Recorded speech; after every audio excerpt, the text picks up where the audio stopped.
বিশ্বনাথৰ ৰাসত আমিৰ খানৰ ভাও।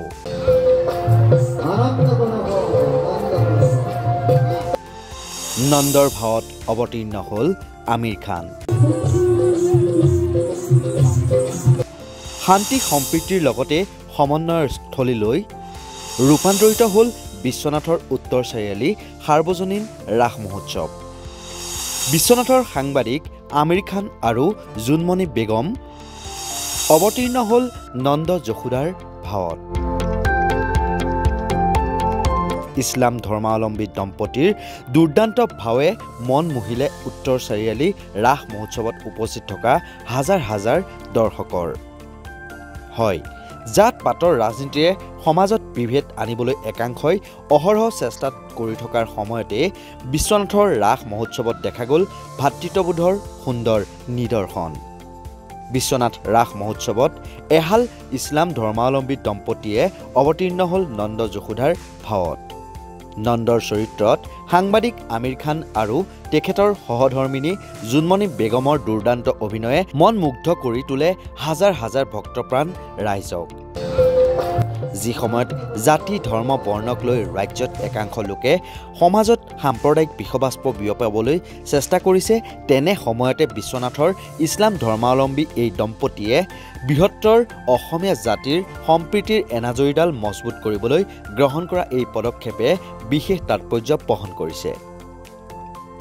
নন্দ যশোদাৰ ভাৱত অৱতীৰ্ণ হৈ ৰাইজৰ প্ৰশংসা বুটলিবলৈ সক্ষম হৈছে দম্পতী।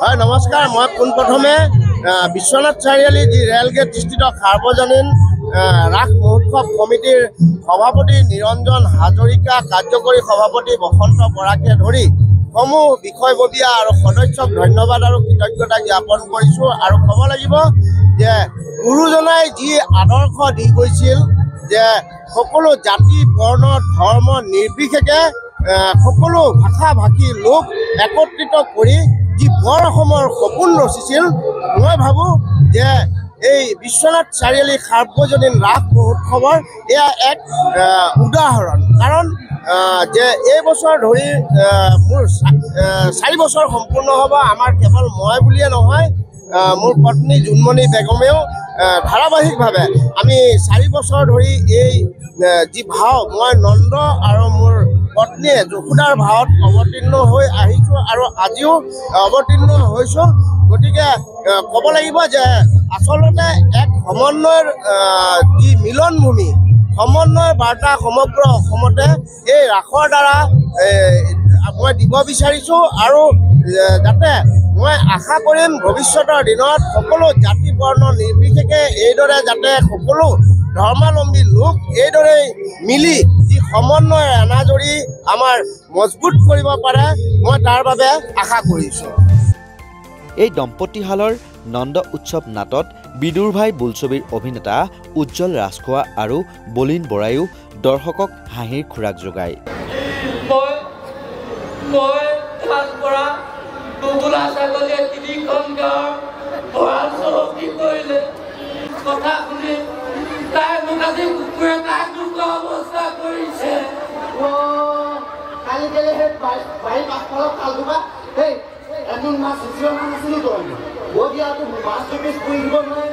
উল্লেখ্য যে বিশ্বনাথৰ আদ্যৱন্ত সংস্কৃতিৰ নিতুল ৰূপত উপস্থাপন কৰা এই ৰাস মহোৎসৱ প্ৰত্যক্ষ কৰি জুবিন গাৰ্গ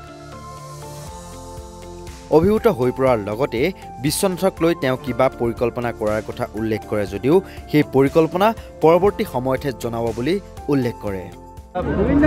আৰ্কিঅলজিকেল চাইট বুলি ক'ম মই, প্লেচ যেনেকৈ তেজপুৰ, তেনেকৈ বিশ্বনাথ আৰু কাজিৰঙাৰ লগত জড়িত হৈ আছে আৰ্কিঅলজিকেল চাইট। একচুৱেলি মই ভাবোঁ যে পৰ্যটক ইয়াত আহিব লাগে, চাব লাগে ইয়াত কি আছে।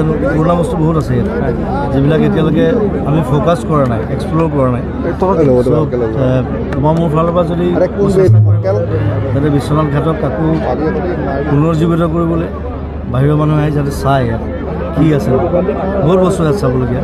কাৰণ মই যোৱাবাৰ আহোঁতে ইয়াত যেতিয়া 1 মাহ আছিলোঁ, যেতিয়া ঘূৰিছিলোঁ মই তেতিয়া গম পালোঁ ইয়াত বহুত বস্তু আছে চাবলগীয়া, বহুত বস্তু আছে দিবলগীয়া, আমি মানুহক বিলাই দিবলগীয়া। আৰু বাগান চাগানটো আছেই বাৰু, যথেষ্ট আছে, ডাঙৰ ডাঙৰ বাগান আছে। অসমৰ মনাবাৰীখন আটাইতকৈ বৃহৎ বাগান হ'ল চ' সেইকাৰণে সকলোকে কোন হয় এইডাল বিশ্বনাথ ঘাটৰ বিশ্বনাথৰ মই মোৰ ফালৰ পৰা মৰম জনাইছোঁ আৰু সকলোৱে ভালকৈ চাব চোৱা চিতা কৰিব চাফাকৈ ৰাখিব ধুনীয়াকৈ ৰাখিব কিবা এটা প্লেনিং কৰি আছোঁ এইটো অলপ পিছত গম পাব এতিয়া তাবলা বজোৱা দেখা গৈছে আৰু আপোনাক চাবৰ কাৰণে হাজাৰ হাজাৰ অনুৰাগী ইয়াত ভিৰ কৰা পৰিলক্ষিত মই এনেও তাবলা প্লেয়াৰ আছিলোঁ সেইকাৰণে তাৰ লগত বহি লৈছোঁ ৰাসবোৰ চবতে বেলেগ হয় চব জেগাত বেলেগ নলবাৰীত বেলেগ হয় মাজুলীত বেলেগ হয় মাজুলীতো এইবাৰ 65খন নে কিমানখন ৰাস হৈছে চ' প্ৰত্যেকটো জেগাত বেলেগ হয় আগতে যোৰহাটত মই যোৰহাটতো ৰাস হয় বিভিন্ন জেগাত এতিয়া ৰাসবোৰ বহুত ডাঙৰ হৈছে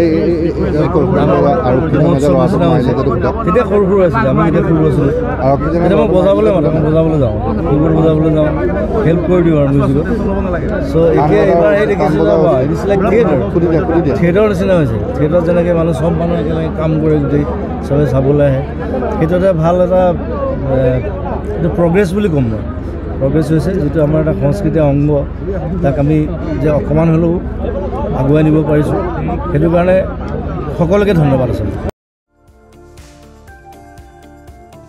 ইফালে জনপ্ৰিয় শিল্পী ৰিচা ভৰদ্বাজেও উক্ত নিশা এই ৰাস মহোৎসৱত ৰাধাৰ চৰিত্ৰ ৰূপায়ণ কৰি দৰ্শকৰ বিপুল সমাদৰ লাভ কৰিবলৈ সক্ষম হয় এক প্ৰকাৰে জুবিন গাৰ্গক সন্মুখৰ পৰা প্ৰত্যক্ষ কৰিবলৈ আৰু ৰাজ্যৰ বিভিন্ন স্থানৰ পৰা অহা শিল্পীসকলক চাবলৈ হেতা উপৰা কৰাৰ লগতে ইছলাম ধৰ্মাৱলম্বী দম্পতি আমিৰ খান আৰু জোনমণি বেগমৰ ভাও চাবলৈ এক জনসমুদ্ৰত ৰূপান্তৰিত হ'ল বিশ্বনাথৰ ৰেলগেট স্থিত ৰাস বাকৰি উদযাপন সমিতিৰ সভাপতি নিৰঞ্জন হাজৰিকা কাৰ্যকৰী সভাপতি বসন্ত বৰাকে ধৰি উদযাপন সমিতিয়ে এই ৰাস বাকৰিৰ পৰাই বিভিন্ন জাতি জনগোষ্ঠীৰ মাজত সমন্বয়ৰ বাৰ্তা বিলাবলৈ প্ৰয়াস কৰিছে বিশ্বনাথৰ পৰা ব্যুৰ' ৰিপৰ্ট নৰ্থ ইষ্ট নাও